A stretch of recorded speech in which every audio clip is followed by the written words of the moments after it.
On Network Africa today, hundreds drown trying to cross the dangerous seas into Europe.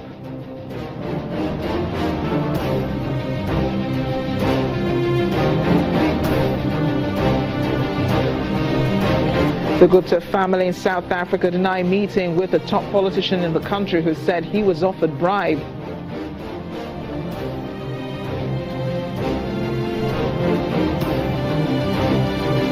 Plus, Nobel laureate Professor Wole Soyinka says he'll cut his green card if Donald Trump becomes president of the United States.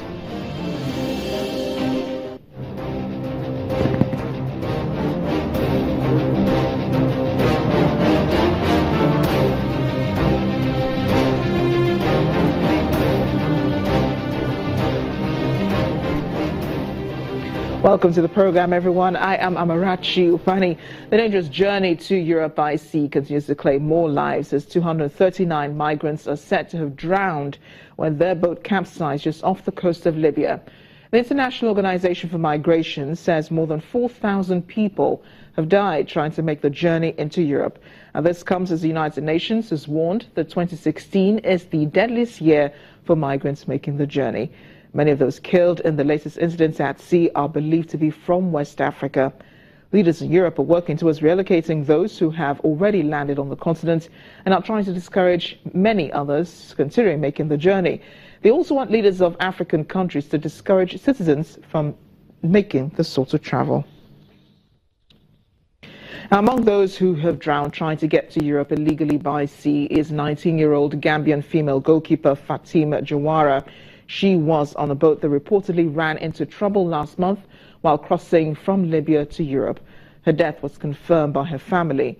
Jawara came into football spotlight a year ago when she debuted with the women's side after playing in the national junior team.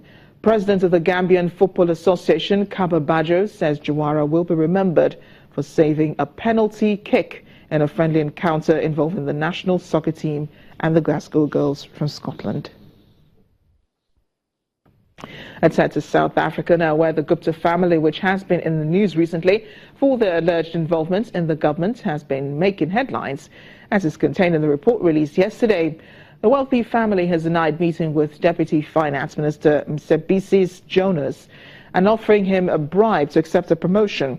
The Deputy Finance Minister is quoted in the report as saying that Mr. Gupta offered him 600 million rand last year, quote, to be deposited in an account of his choice if he accepted the post of finance minister. Mr. Gupta also asked him if he had a bag which he could use to receive and carry the money in cash immediately. Mr. Jonas alleged, adding that Mr. Zuma's son, Duduzane, was present at the meeting. That report, put together by former anti-corruption boss Thuli Madonsela, released yesterday, tied President Jacob Zuma to the family, suggesting the family exercised political influence over him. The Gupta's lawyer says the report had not given the family a chance to present their evidence during her investigation. Meanwhile, police in Kenya are said to have beaten several protesters with batons and fired volleys of tear gas to disperse them. Hundreds of people rallied in the center of Nairobi in response to reports in the local media and accusations by the opposition about graft and abuse of funds in public health care. The government itself, President Uhuru Kenyatta, who is expected to seek a second term in office next year, made a campaign pledge to clamp down on corruption. Opponents say he's been slow to act and has failed to stop high-level graft. Corruption is seen as a major deterrent to investors in East Africa, in the East African nation, and a daily frustration to ordinary citizens. It is expected to be a focus for debate in next year's elections for the presidency, the parliament, and regional posts. Western donors have previously called for restraint by Kenyan police, who beat protesters attending other political demonstrations earlier this year. Well, Kenya has promised to withdraw its troops who are part of the UN peacekeeping force in South Sudan, following news that the UN has sacked the Kenyan Lieutenant General who had led the force and who has been accused of not responding to an attack on a hotel in the city of Juba. A UN inquiry accused the force known as UNMISS of failing to respond to the attack in a hotel terrain despite multiple requests. Well, that inquiry found that during assault by South Sudanese government troops, Civilians in the hotel were subjected to and witnessed crimes including murder, intimidation, and violence and torture. The government of Kenya will be pulling its peacekeeping troops out of South Sudan, following a report on the failure to protect citizens in Juba back in July. The move comes after Secretary General Ban Ki-moon's request for the removal of Kenyan Force Commander Lieutenant General Johnson Mogoa Kimani Ondieki. United Nations spokesperson Stefan Dujarric, when speaking to the press, says his organization had not been officially appraised of any of these decisions. We obviously value the contributions of the Kenyan soldiers and police officers in South Sudan and throughout peacekeeping. There are a bit over 1,000 Kenyans currently deployed in various places in South Sudan. We will wait to get some official notification before commenting further. But I would add that I think the report does address issues, much broader issues, with the mission. Media reports indicate that the Kenyan government rejects the decision to dismiss Lieutenant General Ondieki and the offer to nominate his replacement, citing a lack of transparency in his sacking. A report released by the Independent Special Investigation into UN peacekeepers' response to violence in Juba this July found that the UN mission did not respond effectively to the violence due to an overall lack of leadership, preparedness, and integration amongst the various components of the mission. The special investigation also found that command and control arrangements were inadequate, while peacekeepers maintained a risk-averse posture, which contributed to the mission's failure to respond to the attack by government soldiers on the terrain camp on the 11th of July and protect civilians under threat. During the fighting, there were a number of peacekeepers who abandoned their post and moved back to their main location. They were sent back at a certain moment, and then when the heavy fighting the next day started, they abandoned their post again.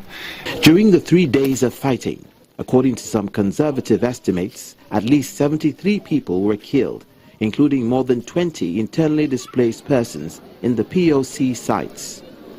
2 peacekeepers were killed and several more were injured. 182 buildings in the UN house compound were struck by bullets, mortars, and rocket-propelled grenades. Meanwhile, the United Nations says by the year 2030, 950 girls will be trapped in forced marriages. It says this will happen if policies to protect girls are not implemented. According to the Chief of Women's Rights for OHCHR, child and forced marriage is still quite widespread in a number of countries. She stresses that even when a good legislation was in place, religious or traditional laws still exist, making it contrary to what is established in the law. The UN agency organized a meeting to raise the impact of the policies to eliminate child and forced marriages, and they heard first-hand experience from activist Sorina Sen. During her interview, she said she was almost married at the age of 13. If they steal a chicken, they arrive in the prison. But if this practice, it's a crime. It's a crime for children. They are victims for all their lives, and nobody understands that. They live an inhuman life. And why the law doesn't work for them? There is a need also to adopt comprehensive policies to move beyond simply protecting girls from marriage to expanding their choices beyond marriage. And this, we find, is a gap in many of the efforts to address child and forced marriages.